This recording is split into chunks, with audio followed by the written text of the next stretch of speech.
The company that I was in, the 3rd Battalion headquarters, had a TO&E of 108 men. There were 8 survivors, and I was a replacement for that 100 that were missing. And so they told us a terrible story about how bad it was when the Chinese come across the border in hordes, and they had to run, and many of them didn't make it. Some were captured and all that sort of thing. But those 8 people, it was a horrible story they told. So, like a lot of people do, I said, if I'd have been there, it would have been different. One of them looked at me and said, you'll get your chance.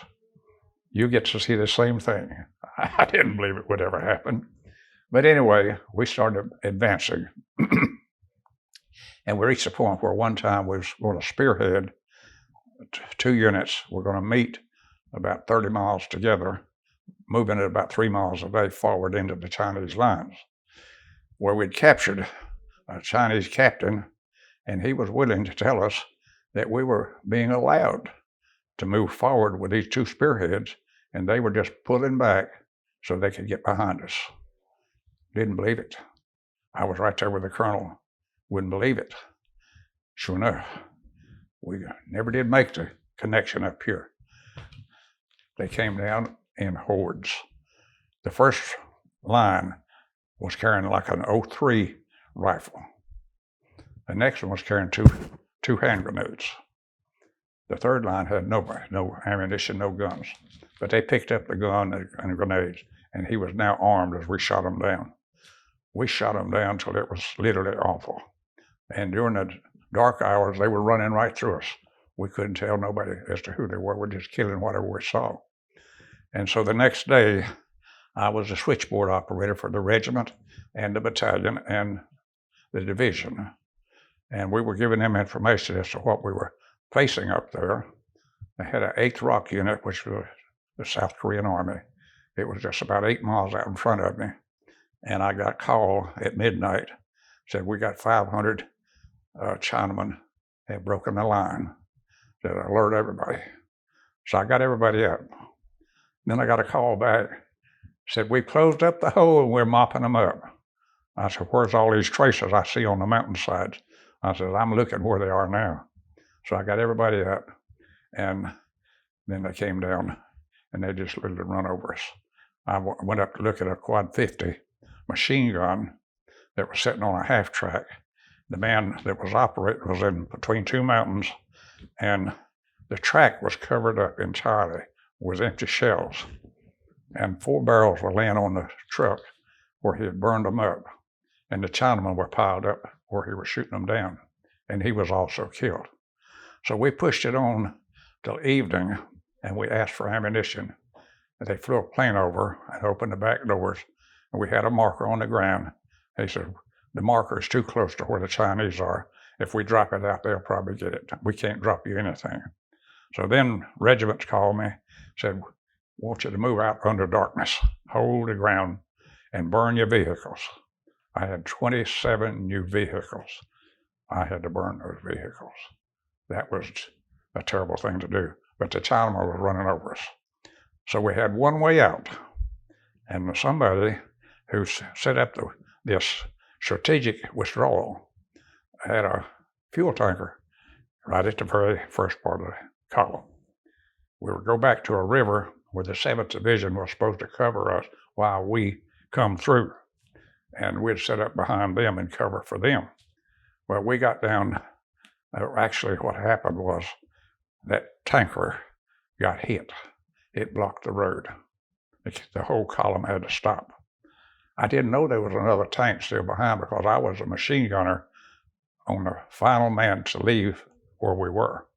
And a lieutenant that I knew, he knew I was up on the mountainside. He asked me, said, you still have that machine gun? I said, yes, sir. He said, well, you let me have it on my Jeep.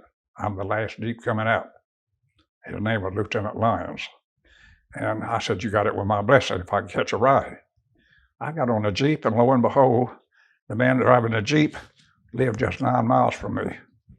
He was driving the Jeep, and we were moving very slowly, and the Jeep got hit. He jumped out of the Jeep And he come back. I said, "What you doing?" He said, "I'm checking the tires." I said, "Don't you stop this thing."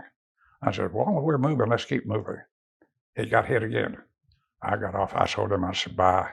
I said, "I'm not sitting here with nobody that's jumping out every time we think he's got hit." So I began to crawl along the roadside, and the troops were in this ditch, and the troops over here in the mountains went up on both sides. And the 23 were recaptured with us. In less than 5 minutes, one of our P-51s came over, and he threw a rocket right into that little building that I just come out of. The Korean and the kids were killed, the guards were killed. If he'd have come earlier, I'd have made it across the river, but he didn't come. But if I'd have stayed in the cabin, I'd have been dead too. But anyway, later on, I'll interrupt it. I got to thinking. I had what they call shoe packs on, Arctic boots. I could have took his head off with 1 foot, but I'd have been in there when that shell came in, because I'd have made sure it was safe to come out, because I'm going to have to kill the other guard. I wouldn't have made it. We'd all been dead. But I thought about that later. I could have took his head off. But anyway, we started running. They started out with 60 millimeter mortar. They went to 80s. Then they went to the 105. It would fire 7 miles. We were running as a spotter plane flying right over top of us. Every time they'd set their 420 mortar down to fire back, they'd be dropping a shell in, and they'd right in our tracks as we were running. So we're picking up anything we could along the way, and we'd got a hold of a 5-gallon can that coffee comes in. It was full of coffee. I said, "Grab that thing and run with it." Well, the guy up front had it. It was silver. The sun was shining. That spotter plane had a perfect target. I says, "Empty that coffee out, put it in your pocket, and pass the can back."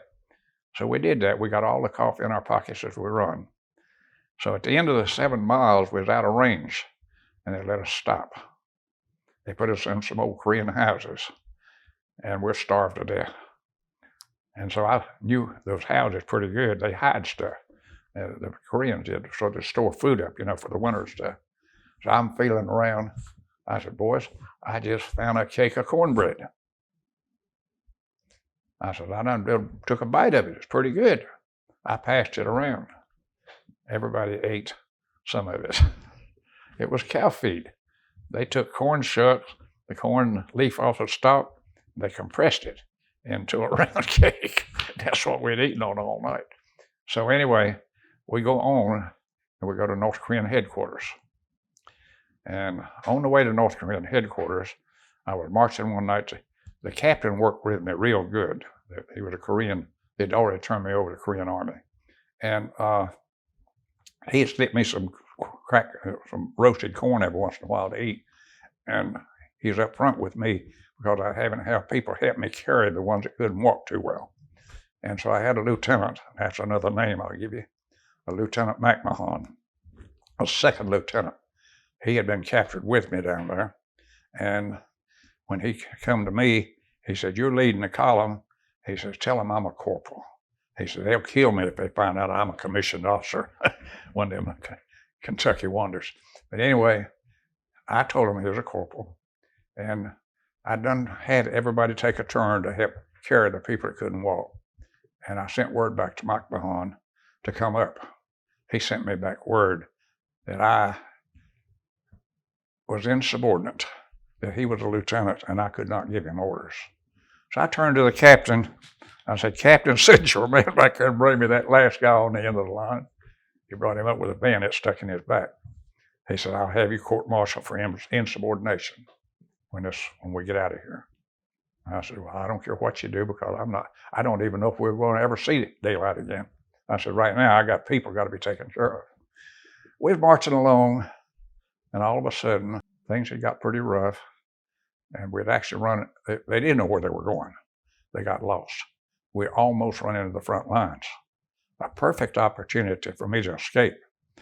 But they told me, if anybody tries to escape, we'll shoot you and the rest of them. Or if you try to escape, we'll shoot all of them. Well, they proved that to me. We're marching along, and some of them was getting in bad shape, and they just couldn't keep up. So we stopped, and he shot 3 of them right there in the road and left them laying there.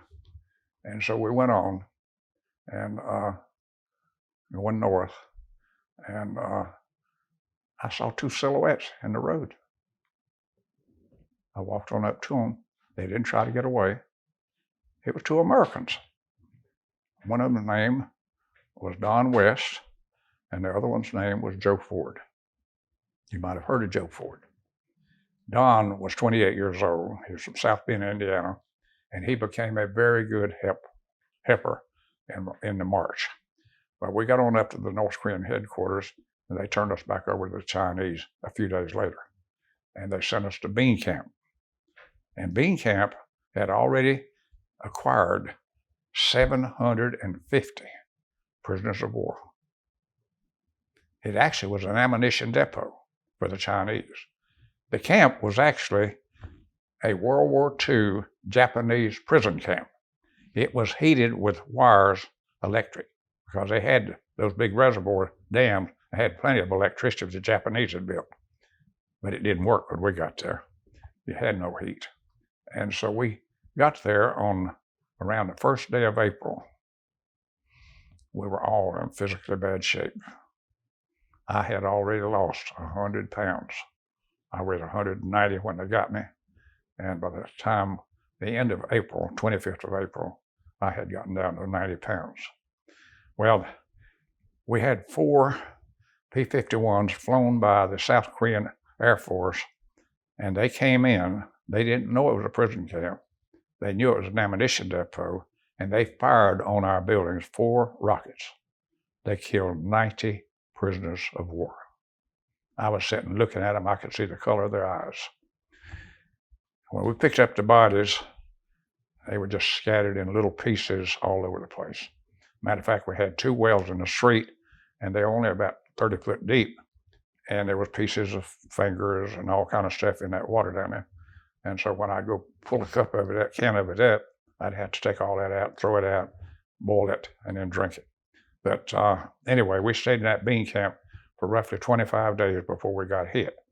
And so they come around, they said, we're going to take anybody that can walk. There's a 250-mile trip to go up to the Yalu River. And if you pass the test, you'll get to go. Otherwise, you're going to be left here. Now, the ones that are going to be left there were going to die because there were no facilities at all to help take care of anyone that was in bad shape. So they asked me if I could get up and jump up and down 3 times. I got up on my toes 3 times. I never got off the ground. Oh, you passed. Oh, boy, I felt good about that. So the next morning, they lined us all up in the road, and here come a man on a horse, a white horse, a beautiful white horse, with black shiny boots on. But his shoes, it was actually Leghorn, his shoes were Tom McCann. He said, I am Colonel so-and-so. I attended Columbia University. Spoke good English. I'm going to march you to death. There's roughly 530 of us standing out there. We were leaving, after we'd lost 90, that would make it 620. We were leaving about 130 of them there that were going to die because there was nothing to help them, because we were burying them every day anyway as they died. And so McMahon, who was going to be that general court, when that shell came in, he lost both legs.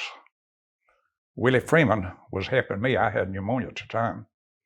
I said, Willie, go stay with him. Come back and let me know. About 2 o'clock the next morning, he came back. He said, McMahon died.